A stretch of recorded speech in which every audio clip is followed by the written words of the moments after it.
Hello guys, আমার কাজকর্ম শুরু হয়ে গেছে। আজকে আমি এই যে শাক করব, একটু শাকগুলো তাই বেছে নিচ্ছি। এই যে এই শাকগুলো বেশ ভালো লাগে খেতে। তো আজকে আমি এই শাক বানাবো। সেদিন যে বাজার গেছিলাম তখন আমি এটা কিনে নিয়ে এসেছি। তো এতদিন খাওয়া হয়নি, অনেক ধরনেরই শাক ছিল, তো ওই জন্য খাওয়া হয়নি।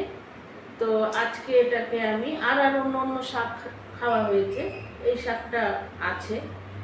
তো এতদিন হয়ে গেছে, কিন্তু না পচেছে না শুকিয়েছে। শাকটা কি সুন্দর একদম সবুজ আছে। আমি তো ভাবলাম বোধহয় শাকটা নষ্টই হয়ে গেছে। দেখি যে না, বেশ ভালোই আছে, একদম মনে হচ্ছে যেন এখনই কিনে নিয়ে আসলাম বাজার থেকে। বেশ সুন্দর লাগছে শাকটা দেখতে। তো এই শাকগুলোকেই বেছে নিচ্ছি, বেছে নিয়ে ধুয়ে তারপরে এই শাক রান্না করব। তো এই শাকের মধ্যে একটু ডালের বড়ি, বিউলির ডাল যেটা হয়, কলাইয়ের ডাল, ওই ডালের বড়ি ভেজে গুঁড়িয়ে দিলে বেশ খেতে ভালো হয়। তো আমি তাই করি, শাক করে নেওয়ার পর তারপরে ডালের বড়ি ভেজে নিই, তারপরে তার উপরে একটু টুকরো করে করে আমি ছিটিয়ে দিই, খেতে বেশ ভালো লাগে। তো সেটাই করছি এখন।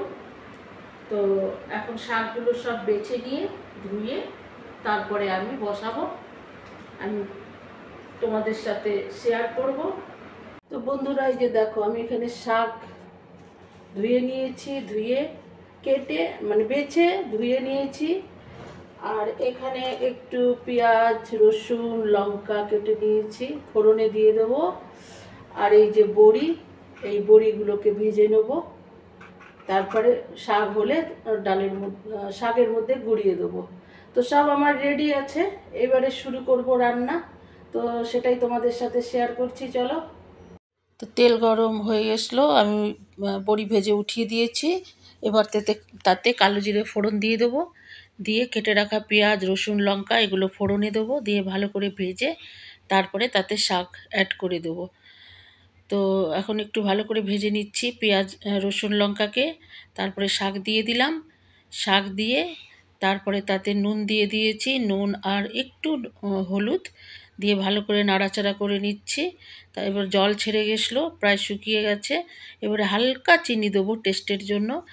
আর নাড়াচাড়া করে যখন একদম জল শুকিয়ে গেল, দিয়ে দিলাম বড়িগুলোকে দিয়ে আবার ভালো করে নাড়াচাড়া করে দিলাম।